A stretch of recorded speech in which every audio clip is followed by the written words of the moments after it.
తెలంగాణలో బోనాలు బతుకమ్మ చాలా ప్రత్యేకమైనటువంటి పండుగలు.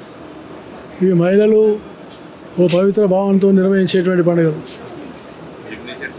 మహిళలు అమ్మవారిని ఆరాధ్య దైవంగా భావించి వాళ్ళు అన్ని విధాలుగా శుభాన్ని కలగాలని, అదేవిధంగా వాళ్ళ జీవితాల్లో వెలుగులు రావాలని, ఏ రకమైనటువంటి ఒక అంధకారం లేకుండా వెలుగుల్లోనే ఉండాలని భావించేటువంటి మహిళలు పవిత్ర భావంతో చేస్తారు.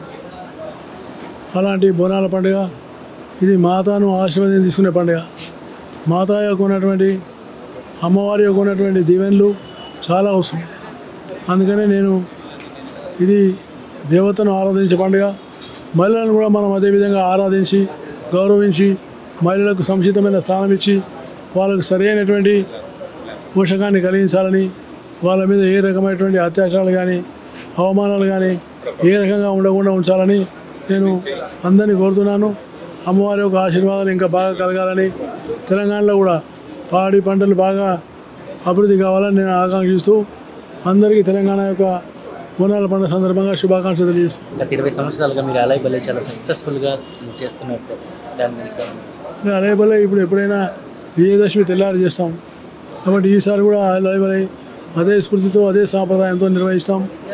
అందరూ కూడా పార్టీలకు అతీతంగా అందరూ వచ్చి అన్ని విధాలుగా పాల్గొని ఆతిథ్యం స్వీకరించిపోతారు. కాబట్టి అలైబలై ప్రేమ ఆత్మీయతకు ప్రతీకం. అలాంటి ప్రేమ ఆత్మీయతను పెంచాలని నేను హృదయపూర్వకంగా కోరుకుంటూ అందరూ రావాలని కోరుతున్నాను. తెలంగాణలో చాలా ప్రత్యేకత ఉంది మేడం. సంవత్సరం చాలా గ్రాండ్గా చేస్తుంటారు. సో ఎస్పెషల్లీ ఇక్కడ సార్ వాళ్ళ ఇంట్లో ఇంత గొప్పగా గోల్డ్ బంగారు బోనం సమర్పిస్తున్నారు మేడం. దాని మీద బంగారు బోనం ఇవ్వము, మామూలు బోనమే ఇస్తాము. కానీ తెలంగాణలో ఆషాఢ మాసం బోనాలు చాలా పెద్ద పండగ. రాష్ట్రం అవ్వక ముందైనా ఇప్పుడు రాష్ట్రం అయిన తర్వాత దీని ప్రత్యేకత పెరగడం చాలా సంతోషం.